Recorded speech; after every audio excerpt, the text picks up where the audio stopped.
আচ্ছা ঠিক আছে, আমার বড় ভুল হয়ে গেছে বউ, রাগ করো না দয়া করে। না আমি কোনো কথা শুনবো না, আমি বাপের বাড়ি চলে যাবো। ছাড়ো ছাড়ো, আমার চুম খেও না, ছাড়ো ছাড়ো, আমার একদম চুমকাবে না, আমি তোমাকে ভালোবাসি না।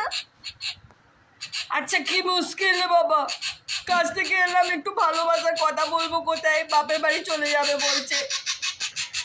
যাবো না তো কি। এসো এসো, একটু ভালো করে গল্প গুজব করি দুজনে মিলে। এসো এসো এসো এসো এসো এসো না, এসো না।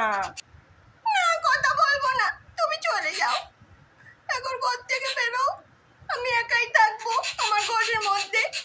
তুমি চলে যাও, আমাকে একটু ভালোবাসো না, চলে যাও। ঠিক আছে, তুমি জামা প্যান্ট গুছাও, আমিও তোমার সাথে চলে যাব। আজকে ঝামেলা হয় হোক, আমিও বাড়ি ছেড়ে চলে যাব, থাকবো না, একদম নয়। না তুমি যাবে না, শুনবো না। ওহ খুব বিরক্ত।